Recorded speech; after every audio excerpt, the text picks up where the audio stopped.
दुनिया ऐसी ही है। लायक बनने से पहले सभी नालायक कहते हैं। बस एकमात्र ईश्वर है जो क्षमा मांगने पर यह नहीं पूछते कि गलती क्यों की थी। देश विदेश से देख रहे सभी दर्शकों को मेरा प्यार भरा नमस्कार। मैं हूं मोहित कमल श्रीमाली और आप सभी का स्वागत करता हूं आपके अपने चैनल पर। और शुक्र के यानी कि लग्जरी के देवता धनु राशि में प्रवेश करने जा रहे हैं इसके विशेष एपिसोड में। यह एपिसोड आपकी राशि पर, आपकी नाम राशि पर यानी कि मून साइन पर बेस्ड रहेगा। वैदिक ज्योतिष में माना जाता है कि शुक्र ग्रह एक बहुत अहम भूमिका निभाते हैं क्योंकि भौतिक सुख सुविधाएं कहें इनको प्रदान करते हैं। अब कुंडली में शुक्र के शुभ प्रभाव से सांसारिक सुख हो, ऐश्वर्य की प्राप्ति हो जाती है।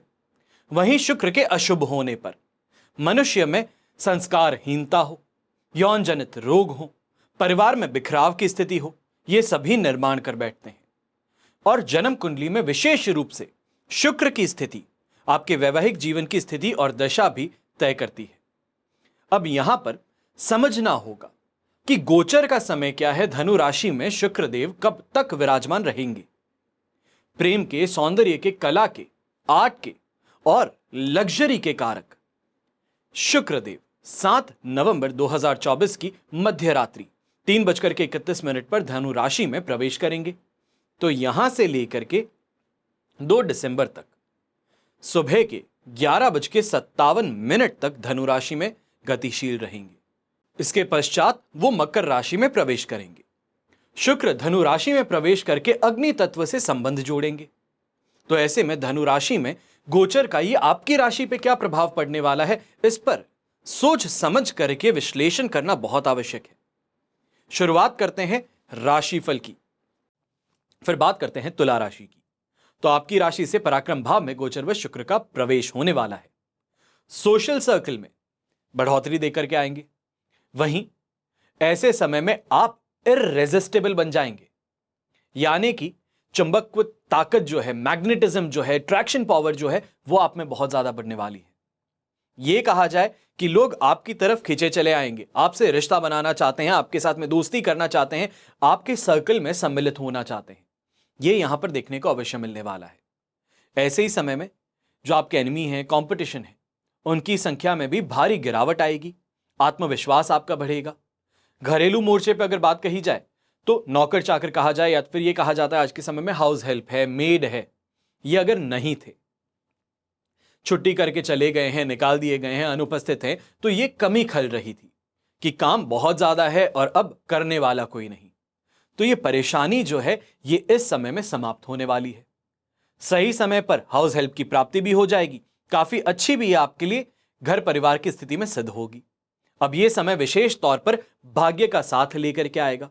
अटका हुआ काम जो है वो यहां पे आसानी से निकलने वाला है।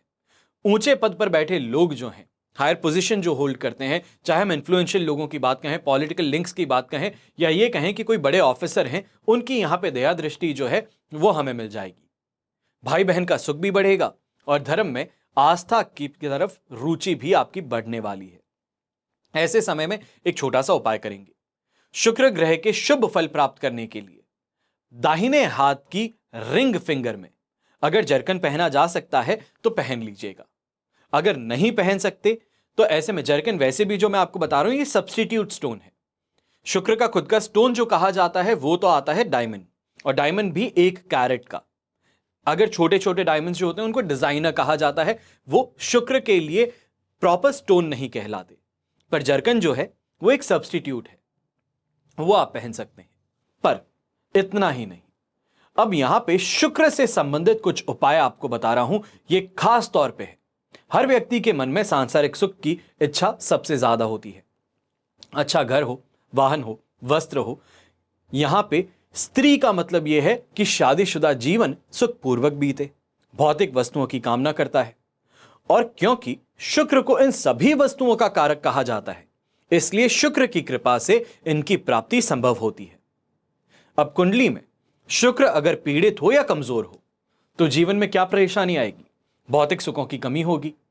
जो भी ऐसी चीजें आप चाहते हो उसमें विलंब ज्यादा देखने को मिलेगा या मिलेगी ही नहीं। ऐसी स्थिति में शुक्र ग्रह की शांति के उपाय करना यह आपके लिए सबसे बेहतरीन सिद्ध होता है। यह कहा जाए कि शुक्र को यहां पे ताकत देना, बल देना, यह जरूरी है। तो ऐसे में क्या उपाय करेंगे? दुर्गा सप्तशती का पाठ कर सकते हैं, या देवी कवच का पाठ कर सकते हैं, या श्री सूक्त का पाठ भी कर सकते हैं। हर दिन शंख में जल भर के लक्ष्मी जी का अभिषेक कर सकते हैं। हर शुक्रवार को सफेद पुष्प से या कमल पुष्प लक्ष्मी माता को अर्पित कर सकते हैं।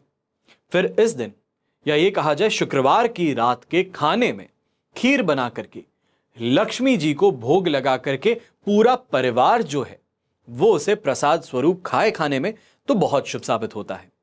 इसी के साथ में 2 मंत्र हैं।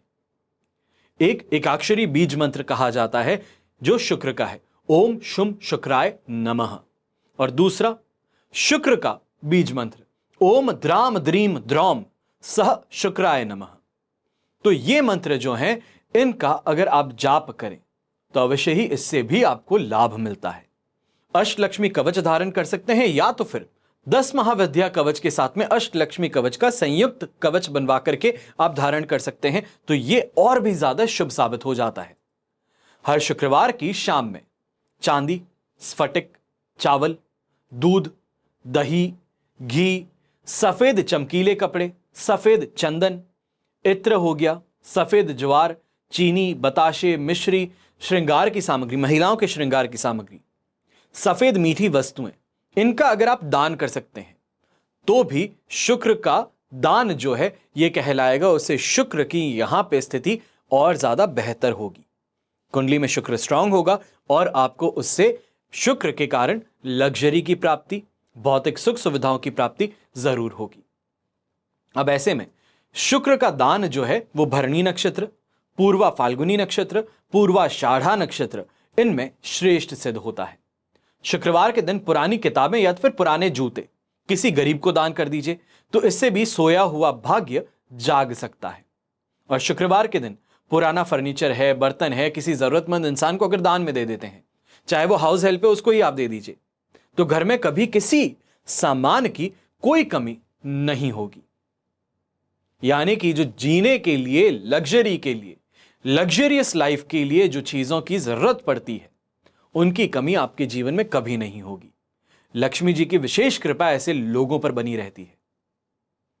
आशा करता हूं आपको यह राशिफल पसंद आया होगा, और अगर पसंद आया है तो अवश्य इस चैनल को सब्सक्राइब जरूर कीजिएगा, और इस वीडियो को अपने दोस्तों के साथ में, अपने परिवार के साथ में जरूर बांटिएगा, शेयर कीजिएगा। हमेशा की तरह प्रार्थना आप सभी के लिए यही करता हूं कि आपका और हमारा परिवार सदैव सुखी रहे, संपन्न रहे, सुरक्षित रहे। घर में बड़े बुजुर्गों का साथ और आशीर्वाद हमेशा हमारे साथ में बना रहे। जय श्री राम एवं जय हिंद।